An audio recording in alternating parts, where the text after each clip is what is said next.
The state is an extortion racket. The power to tax is the main source of state power. Without tax revenue, everything else the state does is toothless. Somebody could get to the top of the hill and shout the laws, but without either disagreement from the people or the violent enforcement of those laws, he's just shouting into the ether. He thinks he's the state, but there's nobody around him who cares what he says. Perhaps his authoritarian attitude leads to some people following him, or perhaps it leads to him getting beat up, but it doesn't lead to what most people would call a state. It is with tax revenue that the state can pay soldiers and policemen who enforce the state law. Once this is achieved, the state can build off of that, monopolizing roads, canals, railroads, many types of mail delivery, monopolizing schools and forcing people to go to school for 12 years, which creates a compliant population trained to follow the orders of the teacher, who then more easily follow the orders of later agents of the state, which results in even greater extortion. All of this stems from that first ability, to tax. When talking about politics, people talk about so many things: war, the economy, and the economy as if it's one singular object, or that it's like some pie that can be divvied up, healthcare, but they don't see the basic issue. They forget that it all comes from taxation, and they don't think about taxation as an institution to be questioned itself, but as a given continuum. A given continuum. Most people say the taxes assigned to them are necessary or legitimate or something along those lines. Now, here is the legal definition of extortion: the obtaining of property from another induced by wrongful use of actual or threatened force, violence, or fear, or under color of official right.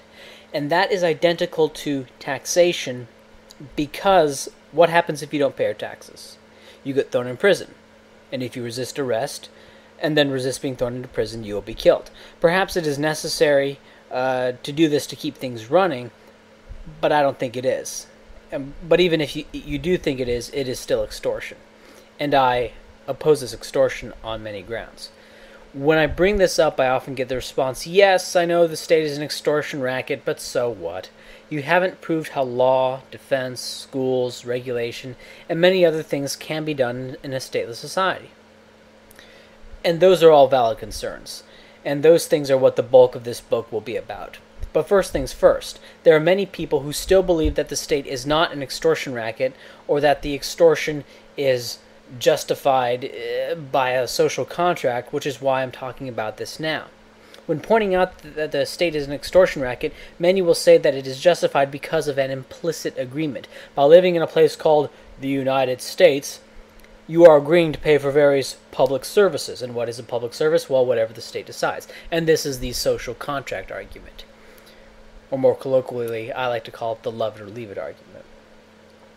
This is a contract few ever signed. And even if you did sign something saying that you agree to pay taxes, this is irrelevant, since as a child you were required to attend for 12 years, though practically speaking for 12 years, you're required to attend a school that is either run by or approved by the state.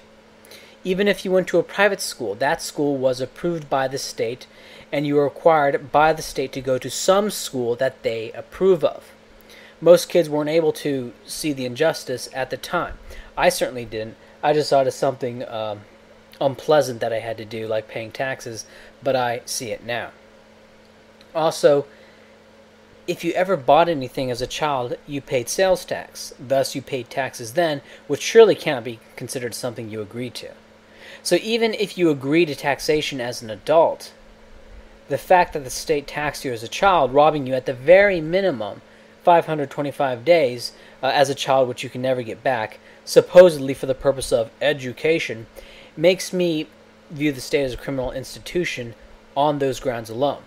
In these terms, is it not clear that children pay more in taxes than adults? Perhaps the statist will say, well, do you ever use any state service? Have you ever called the cops? Have you ever driven on a road? And that's supposed to be proof that you have acquiesced to taxation. For example, if you go to a diner and eat a meal, it is expected that you pay for the meal. And the statist will say that it is expected that you pay for state services. But the difference is that with state service, you have already paid. In fact, you were forced to pay for them. If the state schools you were forced to attend fed you, and you ate the cafeteria food they gave to you, would that be endorsing the state schools? Of course not. And neither is using state roads. And most people can see the inconsistency when this is pointed out to them.